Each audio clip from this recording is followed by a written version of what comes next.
welcome to another episode of the Health Talk Show right here on Promise City TV. This is another day that the Lord has made, and we will rejoice and be glad in it. Our first thanks go to the Almighty God for making this day available unto us, and to our mother, Apostle Mrs. Benisa Jamain Prempe, wherever you are, Mommy, we say thank you. God bless you for this opportunity to be able to enlighten our understanding about our health. And to our Papa, Mr. Benjamin Ajamin Prempe, thank you so much, Papa, for your support and your encouragement. And to the entire family of Promised Land Faith Ministries International, we say thank you and God bless you. This is Promise City TV, and on Promise City TV, we bring you Visitation Hour with Apostle Mrs. Benisa Jamain Prempe every Monday to Friday, 12 noon, right here on Promise City TV. And on Tuesdays, we bring you our Raymond Sim with Apostle Mrs. Benisa Jamain Prempe. Wednesdays, Exhortation Drive Time with Era B. Thursdays, Inspirational Hour with Pastor Jesse. And on Sundays like this, 4 p.m. prompt, to bring you the Health Talk Show right here on Promise City TV. Promised Land Faith Ministries International is located at Tema Community 1, right behind the Goi filling station. If you want to worship with us, you can worship with us on Wednesday for our Faith Hour service, 10 a.m. and on Friday at 7 p.m. for our Manifestation Half-Night service. And we also bring you Bible study online every Monday from 7 p.m. to 8 p.m. Welcome once again, and this is the Health Talk Show right here on Promise City TV. And today we have in our midst a fertility specialist who is going to lead us in the conversation about surrogacy.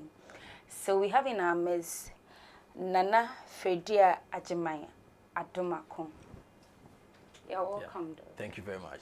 Please, how are you doing? I'm doing great. How is everything? I'm glad to be here Wow, to discuss fertility. Yeah. We thank you very much for answering to our call when we called on you to enlighten understanding about our health. So as we mentioned earlier on, we'll be discussing about fertility, surrogacy, sorry. So please, what is surrogacy? Anybody watching us, when we say surrogacy, what at all is surrogacy? All right, so surrogacy is a legal and medical agreement that a woman decides to carry pregnancy for intended parents and also promise to give the offspring to the intended parents. So it's a legal agreement. You have to agree to undergo the process, carry the pregnancy, and when it's due, you give to the parents. Okay, so look, if I understand you very well, it means that with surrogacy, the woman carrying the pregnancy is not going to parent the child. All right, so there are two forms of surrogacy. Okay, so lead us to the type. That leads us to the types of surrogacy. Yes, okay. We have the traditional one and the gestational one. Okay. So the traditional one is the eggs of the woman that is used. So indirectly, the woman is genetically related to the child. Okay. So with that one, the woman is artificially inseminated with the sperm of the husband of the other couple. So it's like the sperm is gotten from the man and is pushed into the woman, the surrogate. So the surrogate becomes pregnant and is genetically related to the child. And there is also the gestational one. That one, the surrogate is not related. The eggs of the couple is retrieved and the sperm of the husband is also retrieved, fertilized through IVF, then is put into the woman. So the woman becomes just like a receptacle, like a container, who has no direct genetic links with the child. So there are two forms of surrogacy. Okay. So Doc, if I understand you clearly, as you were talking, you're saying the woman. But under normal circumstances, when we say pregnancy or we talk about pregnancy, we refer to the one carrying the child as the mother of the child. You see, when you go to the clinic, that kind of thing, but it kept referring to the woman. How is there a difference between the pregnancy we know, the normal pregnancy we know, bringing a child into the world, all the excitement and everything, and then there's this surrogacy we are talking about? All right, so surrogacy is more of a commercial approach. So in other parts of the world, surrogacy is done just because the person is willing to help a family who needs to have kids. But in our part of the world, yes, the notion is there, but it's also because of the financial benefits we get from. So there are so many reasons why people will get a surrogate. So a surrogate, you are not, the gestational surrogacy is what we normally do in the country, and fertility centers normally do it, because that is not quite complex compared to the one, the surrogate is the true mother. Okay. So by law, I think the registration of the death and birth law, I think there's Act 2020. Yes, it acknowledged the fact that a woman can carry pregnancy for a couple, and the woman is not related to the child.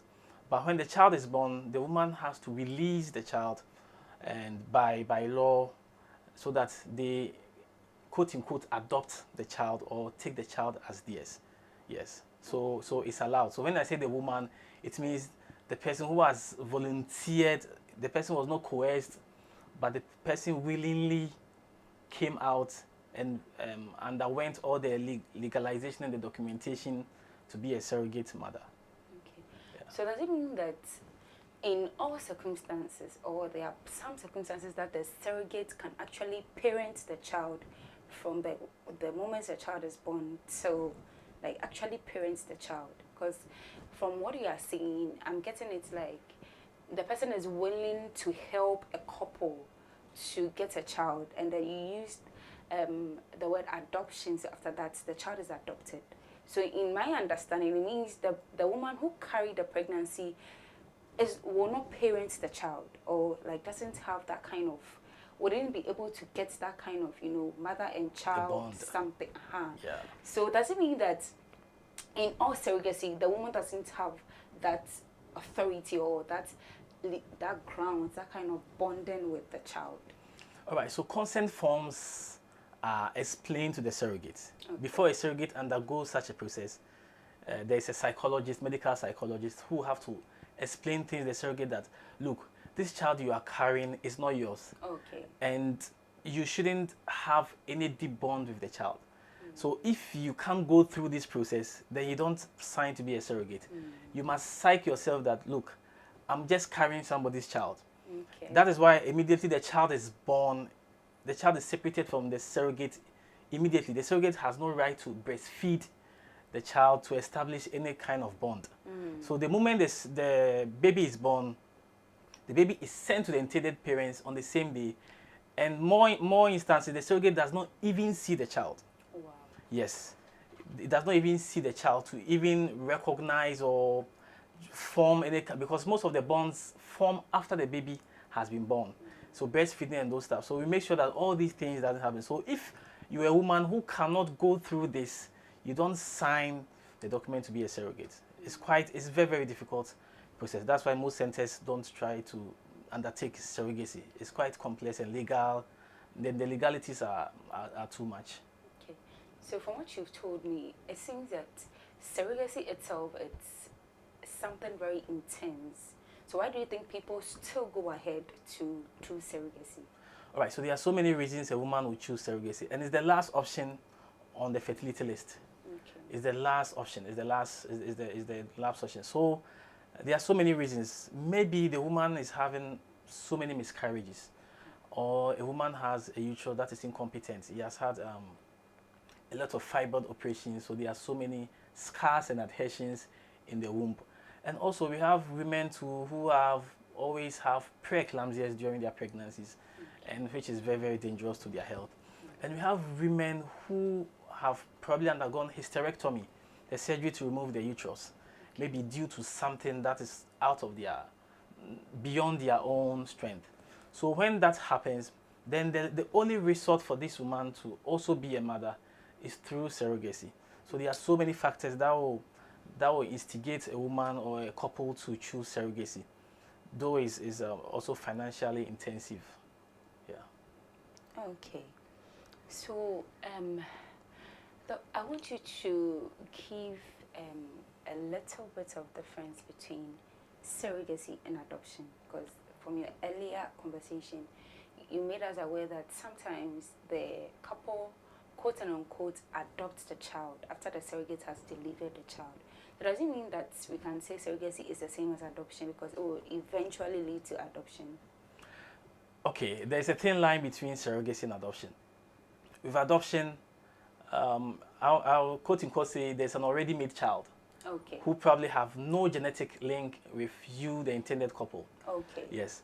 But surrogacy is the only procedure that will give the couple the chance to be genetically linked with the child. Okay. Yes. And with surrogacy, you can, when the surrogate is pregnant, you can seek for pre-birth order.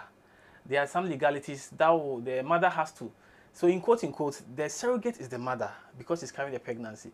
That is why he has to release it when the child is born. Okay. And we call that parental order.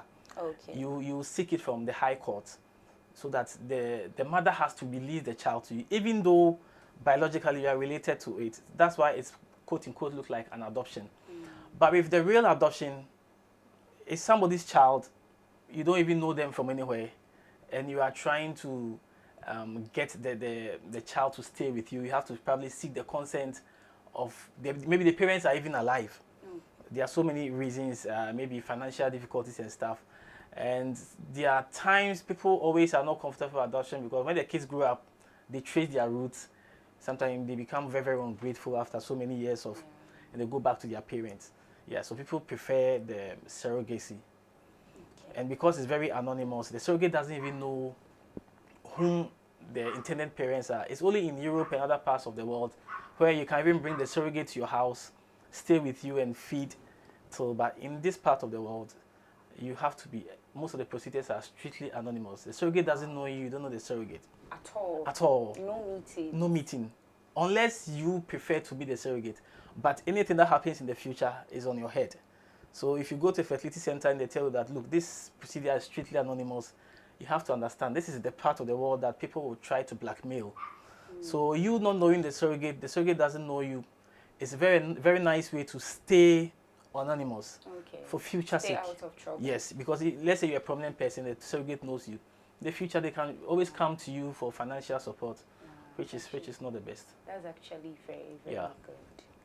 So, Doc, who are the people who benefit from surrogacy?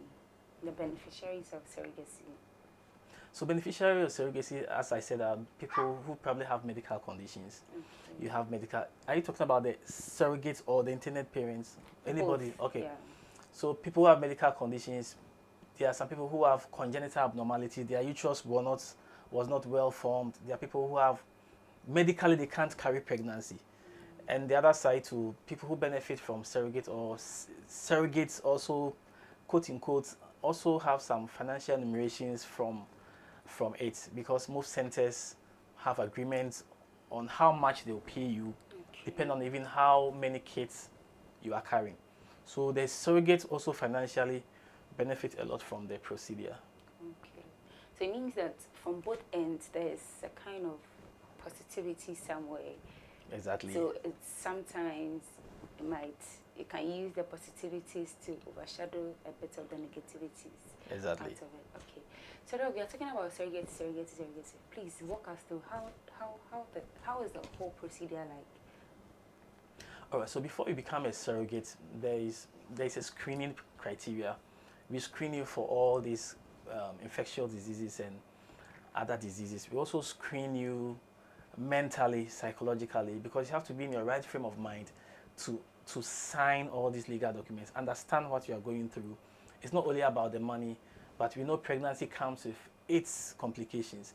And also, you must be a woman who have had kids already, because anything can happen along the line. Let's say you become a surrogate, and through the pregnancy, you lose your womb.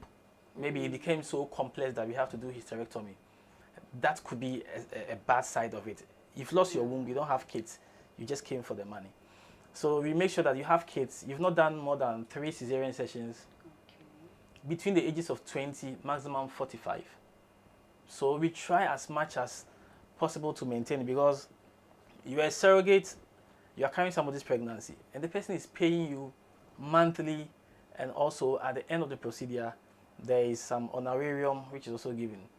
So you losing pregnancy along the way is a bit uncomfortable. It's not too nice because of the intended parents are paying so much. So we try to make sure that all these parameters are well in place so that we achieved live birth at the end of the procedure. And we try to, most centers too try to keep surrogates in their facility, because if you let a surrogate go to her house and the following day you can't find the surrogate, it's gone with somebody's child.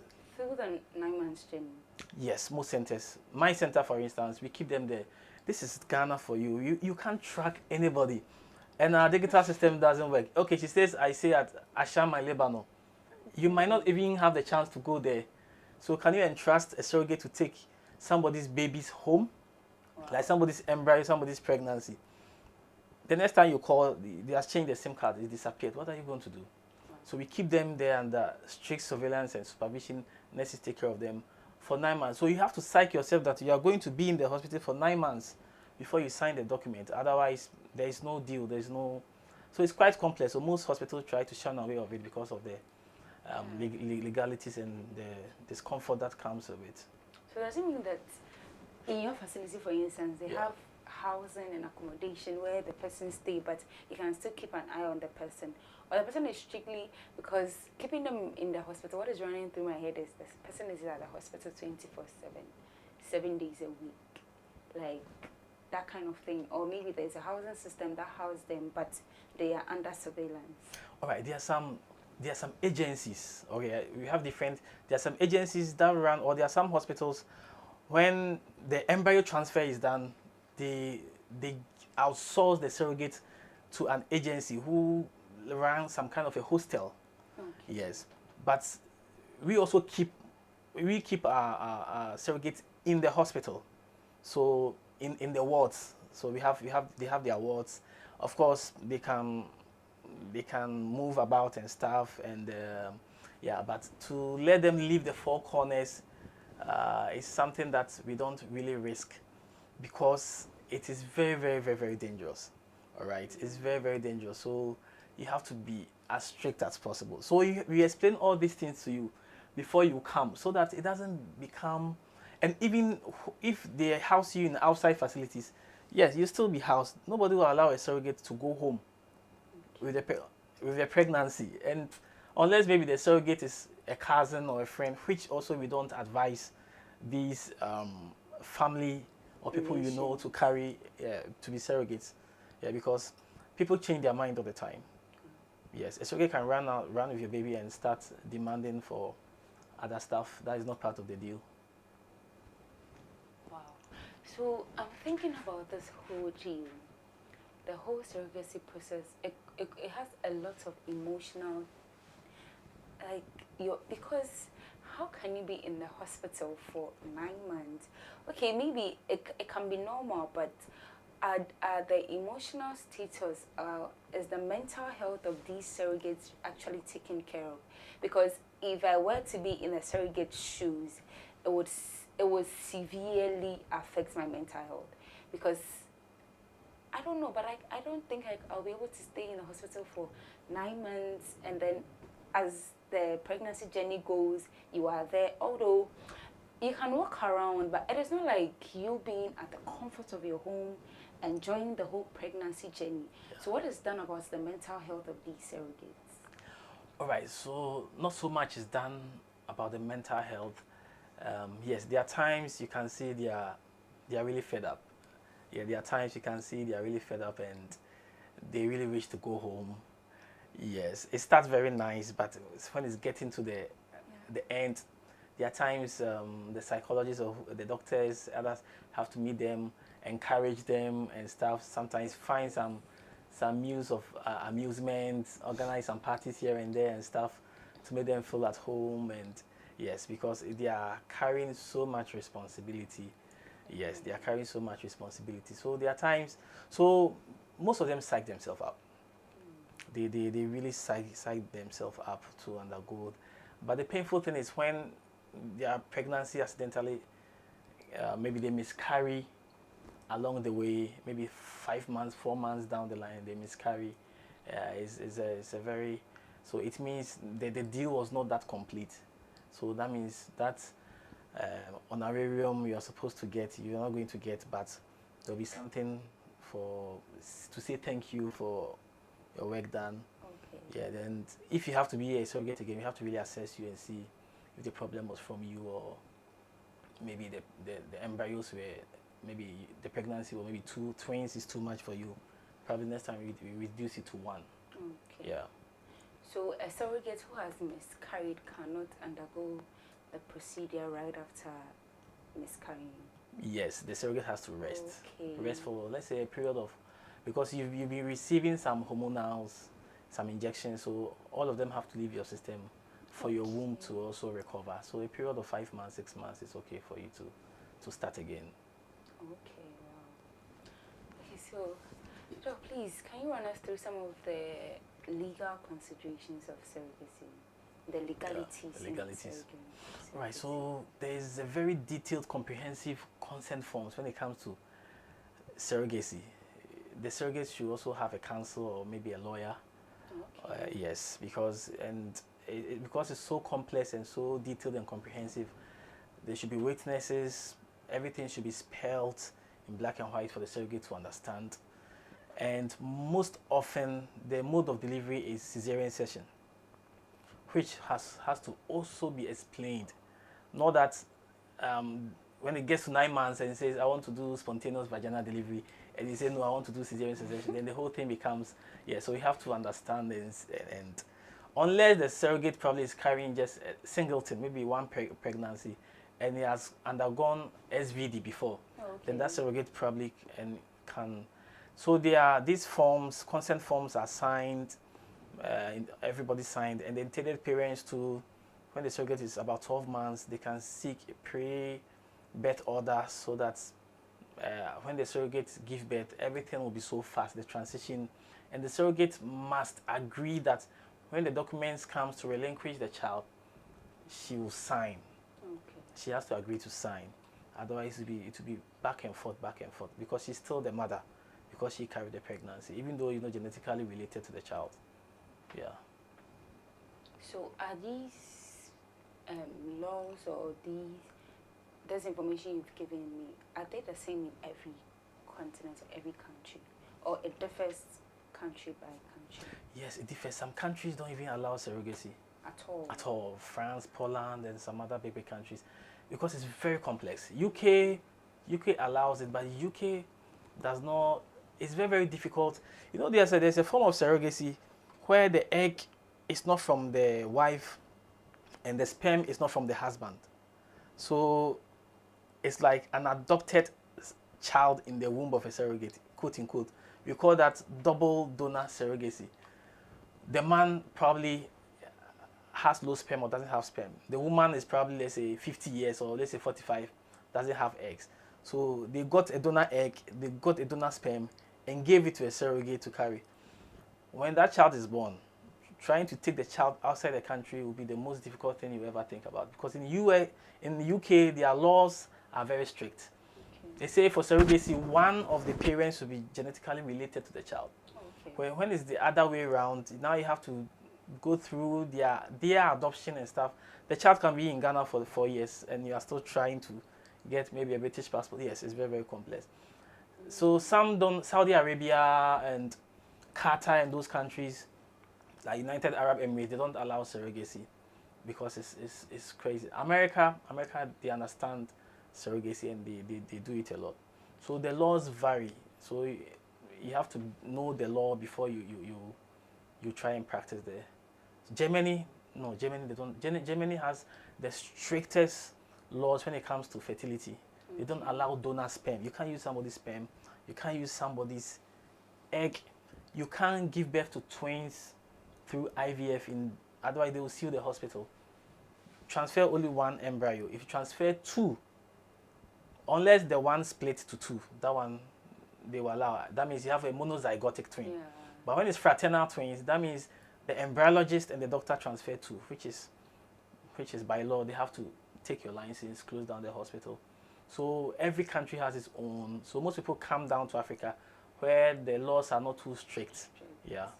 To carry out the process. Yeah. So most of the foreign IVF centers like Czech Republic, They are now shipping their embryos down here to have surrogacy done and take the baby back to their country, because Ghana is quite flexible.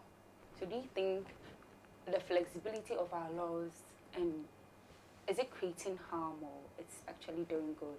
Because as you are saying, most of the European countries bring down they try to do the procedure here and take the children away. So is it a good thing for Ghana that our law, or let me say, our laws are too cheap or too common that people feel like, okay, if my side is so bad, let me just come here and then have things done the easy way and let me just go back? All right, so the issue is Ghana is now, even though IVF started so many years ago by the late Dr. Joseph Menu at Provita Hospital, still we are now embracing the reality of IVF. Other countries have it in their legislature, they have it in their constitution. Okay. Ghana, we are now understanding it. So, Fertility Society of Ghana, which Dr. Rudolph Kantumi is the president, they are liaising with, I think, the health committee in parliament and other places so that they can constitute IVF ethics and legalities in our constitution. When it becomes very constitutional, now there will be strict rules governing all fertility centers so that we will be properly regulated. So there's a regulatory committee that they've set up to monitor all these things. So for now, I think we are all working we are working as professionals. Nobody is working outside the jurisdiction, doing anything out of the ordinary. Yes, so it's all good. Well, there's more room for improvement. There's more room for improvement. I think when the legislature comes, we will all be strictly governed to stick to maybe a procedure or not to do. For instance, same-sex couple surrogacy. I don't think any center in Ghana promotes it. Yes, a man and a man can walk into your center and they want to have a kid through a surrogate, which they do it in the US and other parts of the country. Yes, but Ghana, as it stands now, I don't know about, for my center, I can talk about my center, that you can't walk in 2 females or 2 males and you want to have a kid through surrogacy. No. It's not done. Yes, it's not done. It's not done. At least we have something that is not done. Yeah. So, please, why do you think all these legalities or these legal stuffs are important about surrogacy? Why? Because as you said, when you were talking first, you said there is a very detailed and comprehensive consent form that the surrogates must sign. Why is it so? Why is it so important? Because after a surrogacy, okay, you just come to me, you want to use me as a carrier of a baby. Okay, fine, I agree. We just mutual understanding, then we are done. Why the legalities? Human beings are human beings. They come with humble face, smiling face. They will tell you that, oh, they understand everything you said. Along the way, they will show you pepper. Trust me. Most centers have suffered that. Oh, it was just a dialogue. Oh, Obeji saying, oh, I'll take this, I'll take that. When she's pregnant, then she comes to the table for renegotiation. I'm struggling too much. This pregnancy is too much. What I agreed upon, I've changed my mind. Changed my mind. Exactly. All these things are there. So when you don't put in all these legalities, a time will come. And you know, surrogates can be a married woman. A married woman, a husband and a wife can agree that, look, we've had all our kids. Let's try and help somebody. Yes. So a married woman can be a surrogate. And along the way, the husband will come and say, I wasn't aware, you are exploiting my wife and stuff. So when all these documents are in place, no third party can come in and cause or sue you for anything and stuff, so that the hospital is covered, the surrogate is covered, and the intended parents too is covered, because the money involved is too huge to lose it along the way. So the legalities, we will always stick to it, because verbal agreement doesn't work in surrogacy. Even with the legalities, along the way, some of the surrogates still come and they demand more. Yeah, even though you have agreed that I'll give you this, later they try to demand more. So if you don't have the documents to support your argument, then it can go to court for them. Yeah, it can get really, really bad. Yeah. Can you give us a tip of the iceberg about the amount? Maybe somebody's watching, the person might be considering, Okay. because of the amount, to help a couple Right. in need for a baby. So a surrogate who is on admission gets monthly stipends. So it varies from center to center. Let's say, but between 400 to 1,000 Ghana cedi is their monthly allowance, even though they are staying at one place, not going anywhere. Okay. That's the monthly allowance they get. And when the child is born, depending on how many kids you are carrying, there are some centers for one child, they pay between 30 to 50,000 for one child, and for two, if they are twins, maybe 70 to 80,000. Triplets now, because Fertility Society of Ghana doesn't allow us to transfer more embryos, so now the maximum is 2. Okay. Yeah, because most people lose their pregnancy when it's multiple pregnancy, preeclampsia and other things set in. Yeah, so one child, let's say about between 40 to 50 or 30 to 50, when they are twins, about 70, 80. That is just to say thank you. Okay. Yeah, so that will come from the parent through the hospital to you. They can't give it to you directly because they don't know you. Yeah. Yes, so They are anonymous. they are anonymous. So basically, that is what they get alongside the monthly stipends, and they are taking care of breakfast, lunch, and supper, and everything. And everything they need is provided. Everything, provisions, everything. So technically, even their monthly stipends, they don't even use it. They don't even use it. Because everything is provided. Everything is provided, yes. Breakfast, lunch, supper, snacks, toiletries, everything is provided. Anything they need. If there's any extra thing, and if you are even lucky to have good parents, like people who are very, very, very rich and endowed, they go the extreme. Okay. Whatever you are even requested for, they add twice. Wow. And there are some who even do extra shopping for you every month and stuff. Yeah, some are very kind and they know what you are going through. Exactly. So they try to, some even give your kids scholarships. Wow. Yes, scholarships. And I know a couple who bought a full estate to say thank you to the surrogate. After giving birth to, yeah. After giving them the money. After the monthly stipends and the money, yes, an estate to say thank you. Wow. Yeah. Then I'm thinking that is, okay, it's because of some of these things why people are actually really considering surrogacy, because it comes with a lot of goodies. Yes. Wow. It comes with a lot of good things.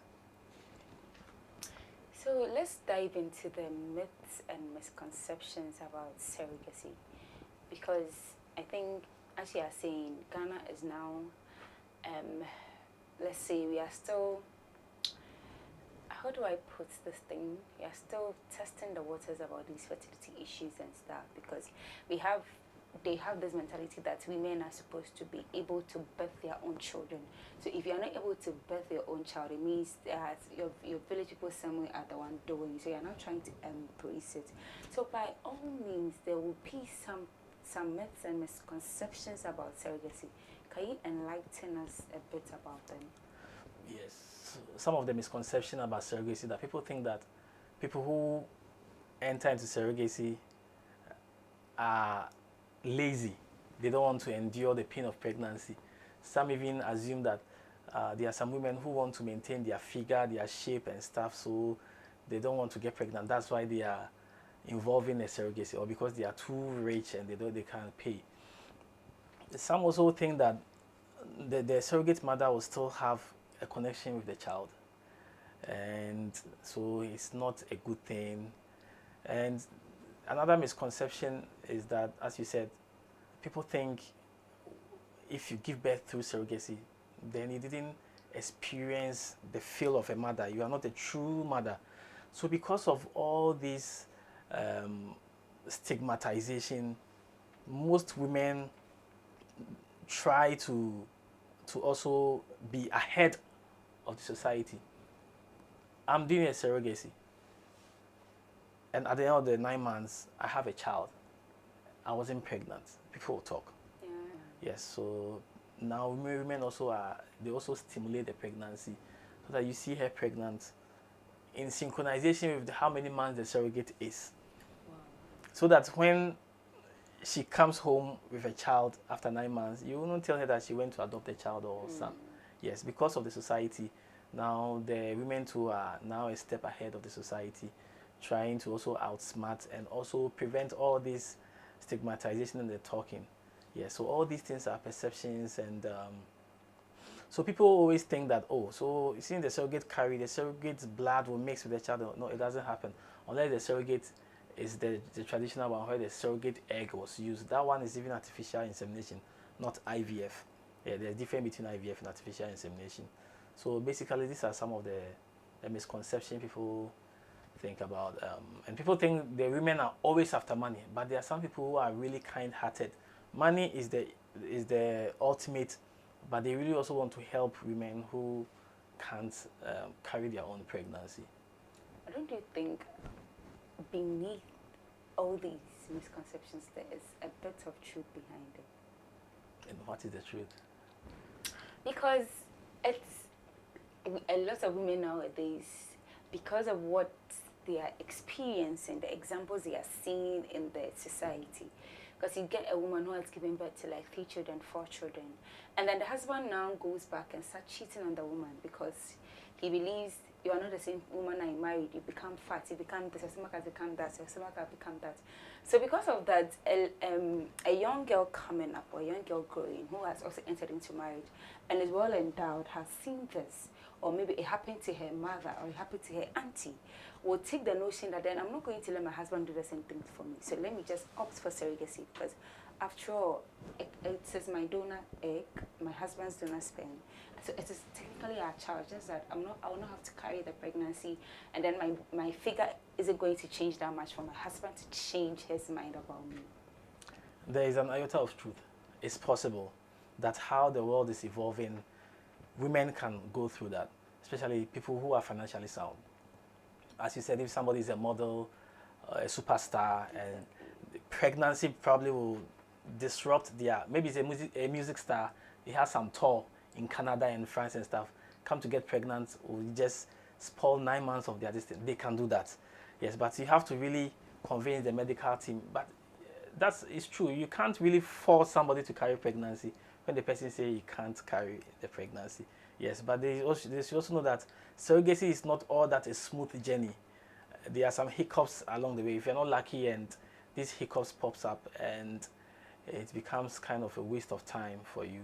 So I agree with you. Some women can go to the extreme because of the nature of their work, and their beauty and their career path. They will try to rather use a surrogate than to go through all this stress. Yeah, it's possible. It is possible, Yeah. because now when you go to social media, the research with, we are seeing some of these things. It is extreme. So a young girl growing up will be like, then if I get a man, if I get a husband, I'm not going to let my husband do the same thing to me. And then if there's surrogacy, why don't I just offer surrogacy and then maintain my shape, maintain my body, maintain my husband? At the end of the day, we still have a child. We can still name the child. The child is ours. So I want you to, when you were beginning, you said that surrogacy is the last option on the fertility list. What are the options on the fertility list? All right, so when you don't have serious problem with carrying pregnancy, there are so many. You can carry the pregnancy yourself, either with your egg or a donor egg, and you still get pregnant. So with the donor egg, normally women who probably they are premenopausal or postmenopausal or menopausal, they don't have eggs. The fact that you even have menses doesn't mean you have eggs. Yeah, I know it's quite complex. So an agency will look for a girl who has your characteristics. If you are dark, we get a dark girl, and that girl will be synchronized with your menstrual cycle. The eggs are taken and your husband's sperm fertilized and given to you. Nobody knows. It's strictly confidential. And we have other ones too, where your husband's sperm is very low. We can use more of robotics known as intracytoplasmic sperm injection, or people call it ICSI, so that a sperm can be taken and injected to an egg and given to you. Sorry. Given to you to get pregnant. And artificial insemination, that is when you are fine, your tubes are fine, your eggs are fine, your husband's sperm will be processed and introduced into you, and you get pregnant. That is the cheapest of all the treatments. Artificial insemination is very, very cheap. It's not invasive. It's quite very, very simple. So basically, when all these things, you still don't get pregnant, or for some reason you have cervical incompetence, or you can't just carry pregnancy, then your last resort is surrogacy. Only few people come in and surrogacy is their first resort because they know their problem. Okay. Yeah. But if you're a young couple, you have to exploit all the avenues. You start, if your tubes are not blocked, you start with artificial insemination. You do it 1, 2, sometimes second time you are pregnant. You save a lot of money. If it doesn't work for 3 or 4 times before you go to IVF. If IVF too doesn't work, you carry the pregnancy, you're not getting pregnant. So there are some people, they carry the pregnancy and the surrogate carry pregnancy simultaneously. Okay. Yes. They don't want to come again. They don't have any time. So if she doesn't get pregnant, surrogate get pregnant, it's a win-win situation. Surrogate doesn't get, she gets, it's win. It's a lot of money to do those 2 procedures together. Exactly. Yeah. If both gets, then it's a double win. Yeah, so maybe twins here, 4 Wow. kids, they are done. They are done. Yeah. They are sorted. They are sorted. Yeah. Okay, so has there been an instance where a woman has gone through all these listed fertility options and then has gotten to surrogacy as her last option? Oh yeah. Most couple, maybe. The funny thing is that most people come to this fertility centers whilst they've exploited other herbal, orthodox, what do you call it, homeopathic and other stuff. I'm not downplaying their intelligence, but most people come to the hospital very late to seek fertility center, fertility treatment. So sometimes they will come and they are almost like 46, 47. Then their options are a bit narrow. But those who start early, I know people who have started, they ran through the treatment and the last option was surrogacy. It is not easy to choose surrogacy. It's very, very emotional for the women when they are not carrying pregnancy, for a woman not to experience pregnancy. So that's why it's always the last option. The women have to really agree, understand, accept the reality, sometimes speak to their pastors, do other stuff before they embark on this surrogacy. Because it's not really easy. Unless people who are maternally advanced, they don't really care. They've been through a lot. They come and surrogacy is their option. Especially those who are outside the country. They do surrogacy a lot. Then they come for the kids. Wow. So, from all that we have learned, so a woman who married, let's say 5 years. No, 5 years is too small for you to opt for surrogacy. So let's say about 15 to 20 years. And then is still not getting a child. The woman has explored all her options and is still not getting a child. It could be very emotionally damaging. So what advice would you give to such a person who is watching us currently, right now, as a woman who is married and is longing for a child? All right. So when you get married, infertility is described as having unprotected regular sex for 1 year and there's no pregnancy. Then you start embarking on consistently. So the fact that you're not getting pregnant doesn't mean you can't carry pregnancy. Sometimes there might be a reason that your egg quality is very poor, or you don't really even have good ovarian reserve. So they should try the options. They should go through the options. When you go to a fertility center and they test your ovarian reserve and they see that it's very low and the only option is a donor egg, maybe it would be your best option to get pregnant. Okay. It's strictly anonymous. Nobody knows. So when all these things are exploited, I'm sure when you don't have any reason why your womb cannot carry pregnancy, you should at least get pregnant along the way. But if you tried and probably diagnosis came out that your uterus is incompetent, then seeking a surrogacy should not be something too hard for you to do. Yes, you can do it. You better do it right now your husband's sperm is strong than to wait till when your husband's age and now you have a donor egg and donor sperm and both of you are not genetically related to the child. That is a bit disheartening. Okay. Yeah. I have a question here that I want you to answer for me. Yeah. It says that, is IVF always part of surrogacy? No, IVF, surrogacy is part of infertility treatment. Okay. Yes. And IVF is also part of infertility treatment. So assisted reproductive technology comprises surrogacy, IVF, IUI, ICSI. So it's one umbrella. So IVF is there, and surrogacy, IVF. So you can't do surrogacy without going through IVF. Oh, okay. So the embryos that are put in the surrogate, that embryos went through IVF before it gets there. Yes. So in Ghana here, we don't encourage traditional one using the surrogate egg. Okay. Yeah, we don't encourage, most centers don't encourage using the surrogate egg. So IVF has to be done. The embryos are gotten then put into the woman. So there cannot be any surrogacy without IVF. They work hand in hand. Okay. Yeah. Is surrogacy safe? It's like any other pregnancy. It has its ups and downs. It has its ups and downs. Anything that can happen in normal pregnancy can happen to a surrogate. If a mother can lose pregnancy, a surrogate can lose pregnancy. If a mother can die through pregnancy, a surrogate too can die through pregnancy. Yes. So I mean, that's the reality. Wow. Yes, but thank be to God. I don't think we've experienced. I've not heard so much of it, but anything can happen. Yes, anything can happen. Anything that happens in normal pregnancy can happen in surrogacy pregnancy. So the surrogate is not a super being. Yeah, it's just an ordinary person trying to. That's why we try to minimize the risk as possible. Okay. Less cesarean section, not too old. Have some kids before. So that if something happens, the way you have your kids as consolation.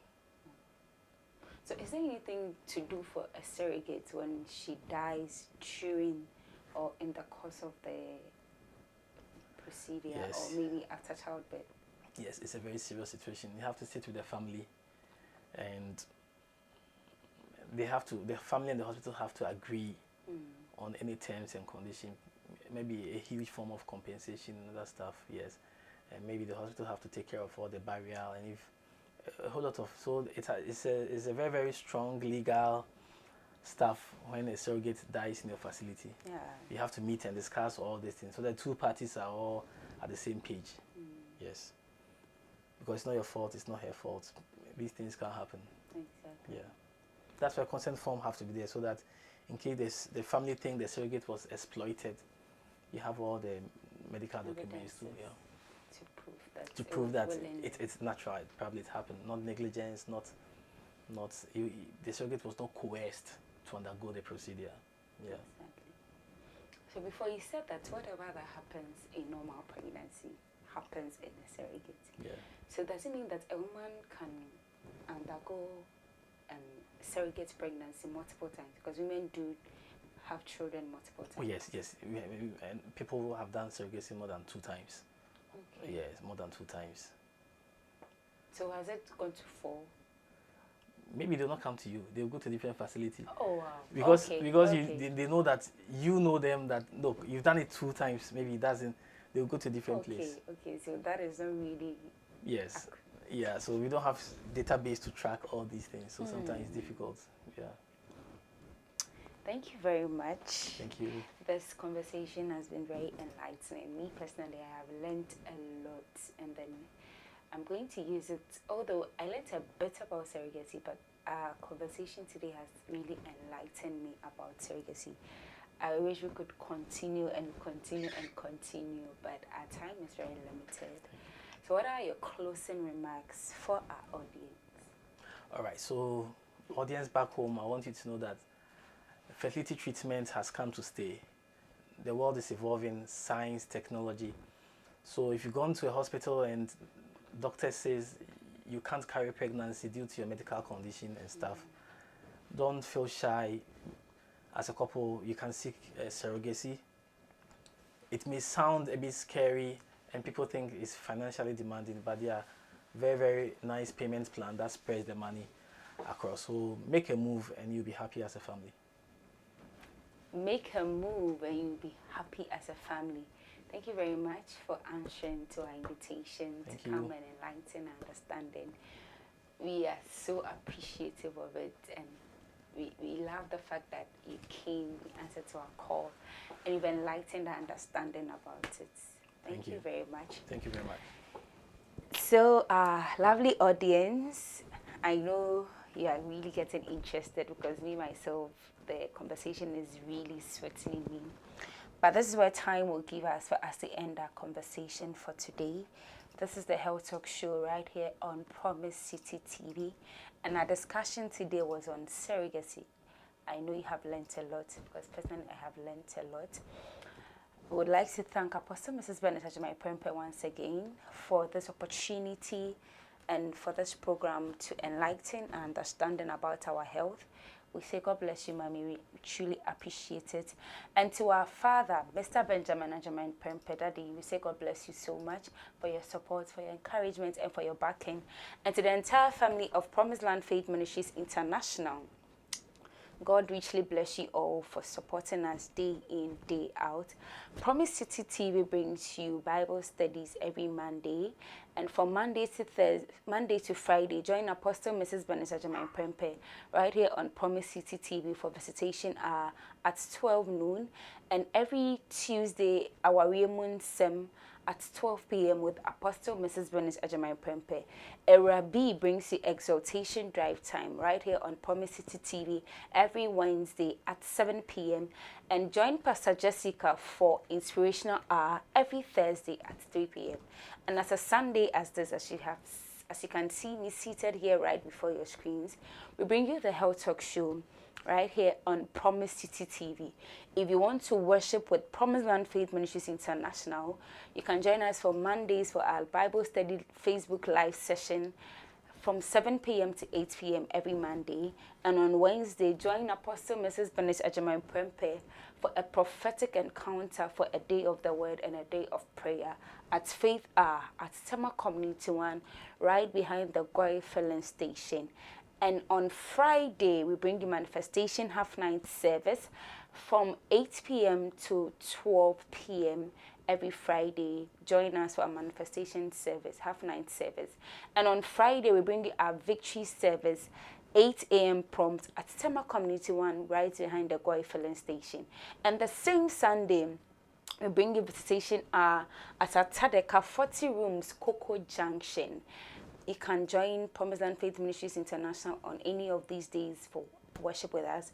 Our hands are open. Apostle Mrs. Bernard Ajimai-Prempeh is ready to receive you. And as I always do, I cannot leave here without encouraging you and without giving Jesus. Your salvation is now. Tomorrow might be too late. Make the decision to join Jesus today because his hands are always open to embrace you. Thank you very much. This is Promise City TV. See you same time next week.